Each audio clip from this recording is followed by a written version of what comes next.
I'm actually enrolled in something in the United States, which is called the AATH, the Association for Applied Therapeutic Humor, Okay. which is an amazing group of people who wants to establish humor as a real official way of healing with people. So I'm actually in my second year studying at the Humor Academy.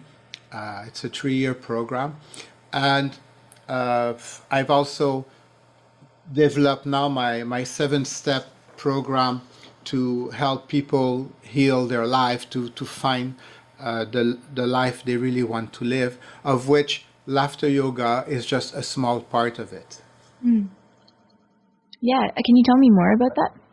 Okay, so with all my experience of clowning, of meeting people, and of the Humor Academy, I started to see that I could bring more and more help to the people around me. So I've developed this 7-step to loving your life, uh, which is it's 7 easy steps that focuses on how you can feed your life and grow your life, as opposed to how to stop doing what you don't want to do. I'm focusing you on where you want to go in your life. Mm. So would you like to go through the steps? Sure. Yeah. Okay, so there's 7 steps. So the all of this is on the internet, so people can go back and see the reference through my website eventually. So the first step is such a simple step. It's just to acknowledge that it is not right. That basically what you're living now is not right. And when I say it is not right, it's kind of a word game because I'm thinking about the human rights. Now, do you actually know what are the human rights? Is that someone what someone should ask themselves? Yeah, totally, because there's like 30 of them, Yeah. and it's all about freedom. And, we hear about people fighting about the human rights. But actually, when you sit down and you read them, you start to say, well, am I living this in my life? It's like the first thing is you find support to say, well, actually, there's a reason why I don't feel good, or I don't feel I am achieving what I want to do. So it's based that to acknowledge that something is just not right. It's just some of your rights are not done. Now, once you've done this, the second step is to accentuate the positive, meaning feed your body. It can be through nutrition, it can be through laughter yoga, it can be through meditation. Basically, most people program focus on what is your problem. And I don't believe in that. I believe in focus on building yourself up, being stronger. There's so many possibilities. I'm sure at McGill University, there's a lot of offers about clubs you can join, activities you can join, lectures you can attend that's going to make you more informed. Um, the third step, once you start to taking care of your body, is to learn your story. Now, learn your story is that, like I say, we're part of a big tribe. We are living on this planet. So, but most people were so focused on our own life, which is normal because of our ego and stuff like that, that we forget who we are as human beings. It's only when the ecological system, as you were mentioning before, gets into problems, the pollution, the air, that we start to see that we actually belong to a larger whole. So to learn who you are is basically, well, you are living on the planet. Your whole life actually is based on the sun that we are orbiting, the nuclear reaction, sending photons. I mean, I won't go into the things here, but basically, photons feeding the plants and the plants feeding the animals, or the plants, whatever. and then which feed our body ourselves. So we're part of such of a big system. And the more you learn about that system, the more you're awed by the immense power that is around us. So as we go through this list, you base your whatever your problem or what is not right suddenly becomes smaller and smaller and smaller. The fourth step is to feed your soul, discover your passion, start to do what you always felt you wanted to do. It could be stamp collecting, it could be I used to be a DJ at university. I was at Concordia University, so I was DJ over there. So music has always been my passion. And the thing about once you start to find your passion, very fast you're going to see that you're going to find other people around you who actually share the same passion, which is brings me to step number 5, which is to find your tribe. And this is something you've mentioned a bit before, that we cannot do this alone. And it's with the help of other people that we get stronger. Man is not made, or woman is not made to be alone. We are, there's the expression we're a social animal, but it's much more than that. We are a tribe, we are a group people. And the biggest pain in society today is solitude, is loneliness. And it's kind of crazy to be living solitude. I mean, if you're a McGill campus, you're surrounded by hundreds and hundreds of people, and yet some of us still can feel the pain of solitude, the pain of not knowing how to connect. And this is not something personal, it's actually this is what Patch Adams also agrees with me. It's the biggest disease of this society today is solitude, because from solitude comes addiction, from solitude comes violence. So finding your tribe is the major thing. The last 2 steps, step number 6, is to get your clean slate. Basically, in popular language, they talk about letting go, letting the past go. And this, I wait till we get to the 6th step to actually address, well, what is actually your problem? Like the first 5 steps, we didn't look at your problem. We just strengthened you, reunited you with the universe, with your community, with your tribe, with your passion, with your body. And now you're strong enough to actually let go of that small problem. Because what was a humongous problem before you started the change process, actually at step number 6 becomes a small problem. When I was young, I was raped many times by men, by women, and today I go around the world giving love to people. So I really believe that not only you can let go, you can forgive, but you can actually rewrite your life.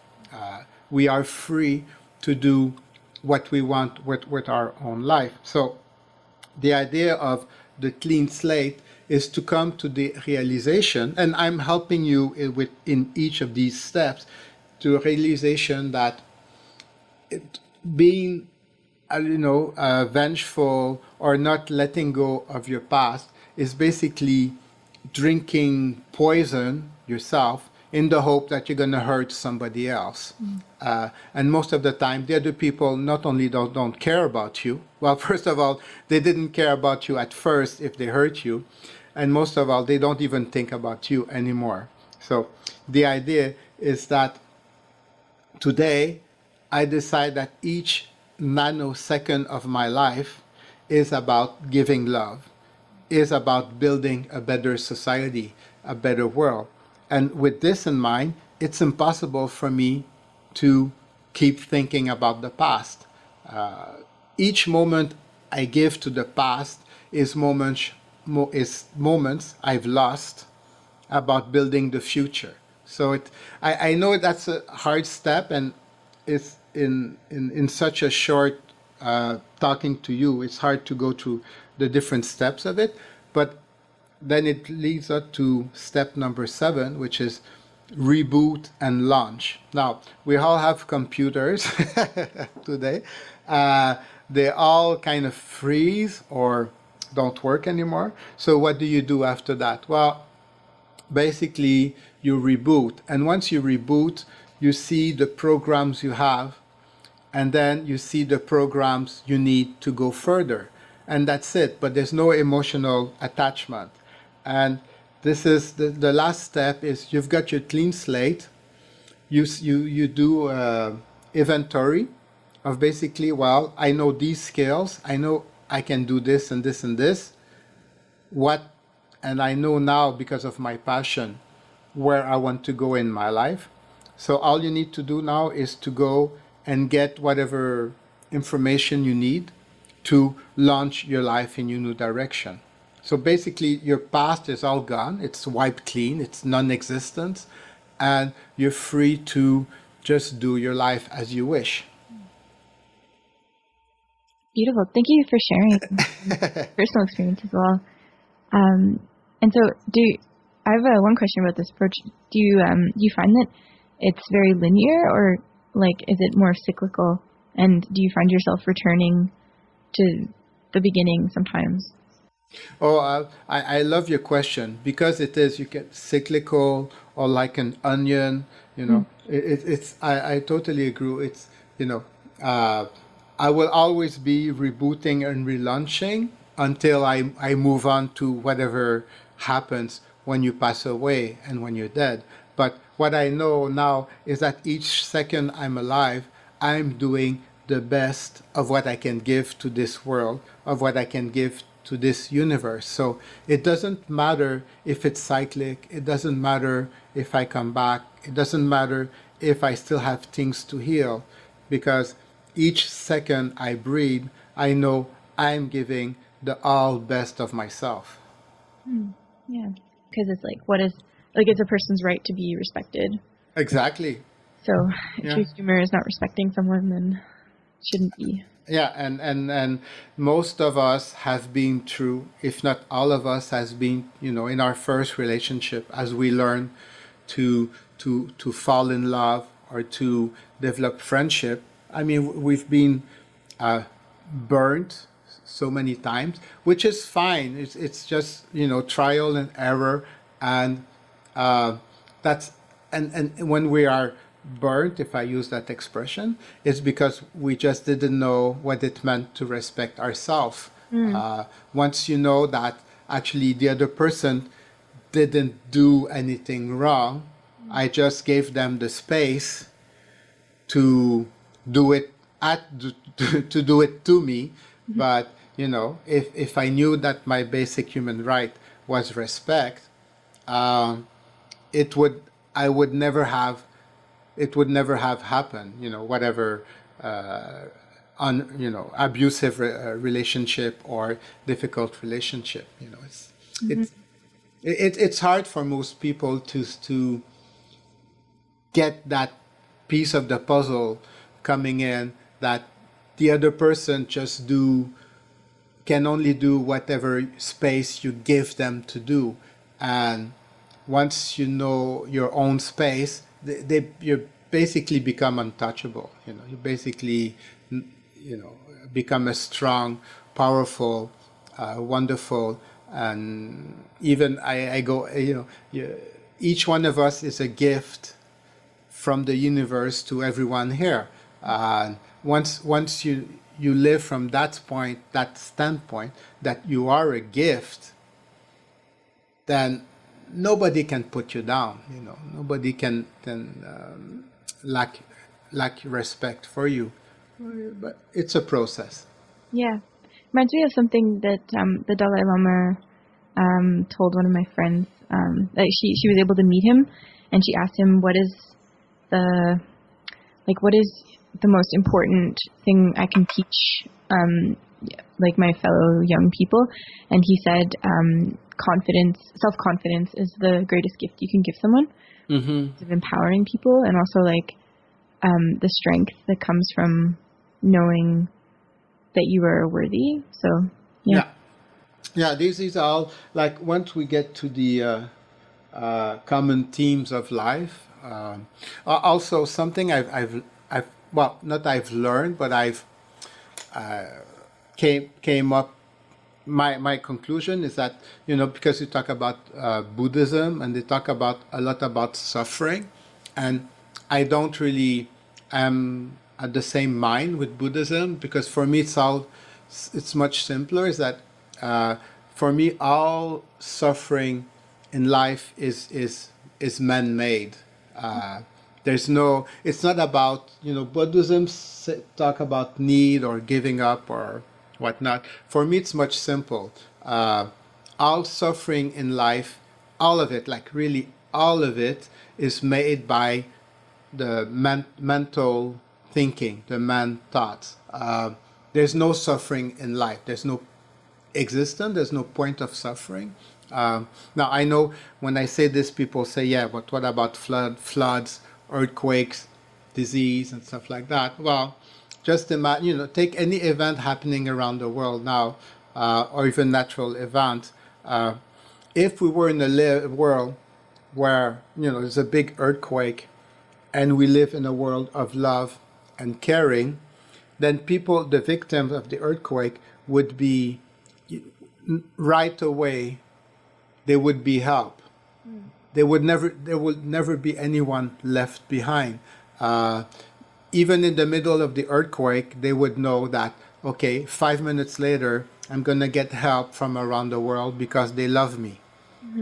And, once you have that in your heart, you cannot suffer. It's just like, but so the suffering is not made by the event. It's because we live so much out of love. We're not into the heart or to the love. We don't care for each other. It's a very sad state of affair. And that's from the human mind. Yeah. No, these are questions I've wrestled with as well. Totally. And it's a very interesting, like kind of tug and pull between two sides, or between many sides actually. But thank you so much, Guy. This was a really good interview. Thank you. Really enjoyed it. And if people want, you offer workshops around Montreal on this topic that you just described, right? Yeah. How can people find out more? Well, the easiest, because I have different website, different blogs I'm keeping. So the easiest one is just to go to my main web page, which is just my name, the 3ws.guygiard.com, GUYGIARD.com.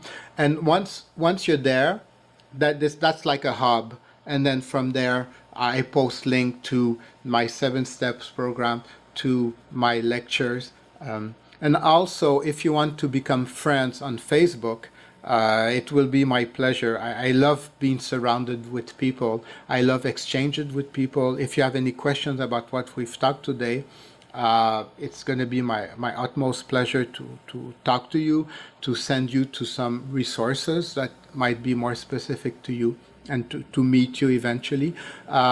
So again, just from my name, you can Google my name, Guy Giard, Gygrard. Facebook is you're gonna see me with a clown nose, maybe.